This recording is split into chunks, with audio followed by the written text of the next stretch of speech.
18 বছরের নিচের বাচ্চাদের একটা প্রোটেকশনের অধিকার আছে।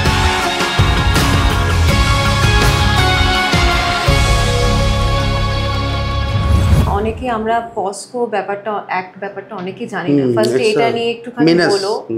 তো তোমার কি মনে হয় যে পস্কো যে একটা এখন লাগু হয়েছে, তো সেটা সত্যিকারে অ্যাপ্রোপ্রিয়েট হেল্প হচ্ছে ফর দ্য ভিকটিম, অর এর থেকে আরো কিছু অ্যাক্ট আসা উচিত বা আরো কড়া কোনো অ্যাক্ট আসা উচিত? Law makers had created this POCSO. এটা খুব ইউনিক অ্যাক্ট একটা, এবং এটা দরকার ছিল। পক্সো মানে হচ্ছে যে চিলড্রেন, মানে 18 বছরের, আমি সহজ বাংলায় বলছি, মানে সহজ কথায় বলছি, 18 বছরের নিচের বাচ্চাদের একটা প্রোটেকশনের অধিকার আছে। তাদের অধিকার কীরকম? তাদের যদি সেক্সুয়ালি কেউ এক্সপ্লয়েট করে, দেখো ওরা তো নিজেদের বাধা সৃষ্টি করতে পারে না, অনেক সময় মুখ খুলতে পারে না, অনেক সময় বলতে পারে না, এই গুড টাচ ব্যাড টাচ এগুলো।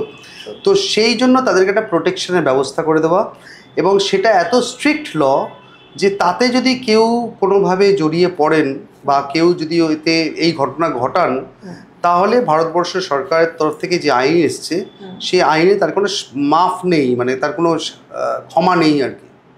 তো এই পক্সো আইনটা অত্যন্ত স্ট্রিক্ট একটা ল, এবং এটা খুব দরকার ছিল।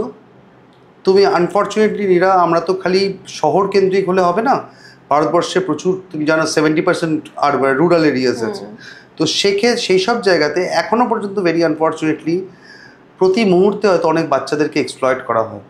তো তার প্রোটেকশনটা খুব দরকার ছিল, সেই প্রোটেকশন এসছে, এবং সেখানে এখনও কিন্তু খুব স্ট্রিক্ট ওয়েতে, যেমন জামিন পাওয়াটা যত সহজ নয় এই মামলাতে, যেমন এই মামলার সাজা 20 বছর মিনিমাম আছে, 20 years ইমপ্রিজনমেন্ট, লাইফ ইমপ্রিজনমেন্ট রয়েছে, কোনো কোনো জায়গায় ফাঁসি আছে যদি কেউ বাচ্চাকে পেনিট্রেশন করে বা সেক্সুয়ালি পেনিট্রেট করে।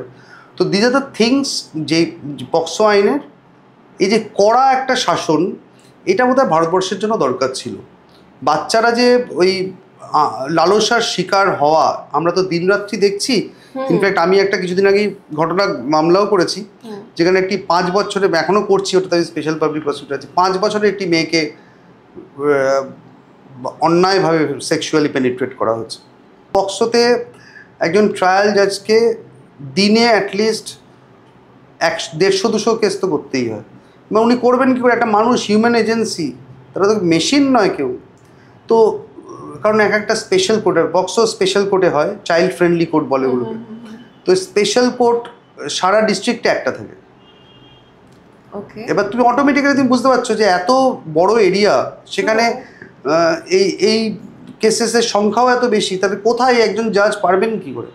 তো এই প্রবলেমটা দরকার, খুব দরকার। এটা নিয়ে চলছে আমাদের সরকারের ভেতরেও, সরকারে প্রচুর জন খুব এটা নিয়ে concerned. Honourable high court, supreme court সবাই খুব কনসার্নড, কারণ দ্রুত বিচার পাওয়া সেটাও কিন্তু একটা আইনি অধিকার একটা মানুষের। তো সেটাও যাতে ওই জায়গাটা হয়, নিশ্চয়ই দে আর লুকিং আফটার ইট।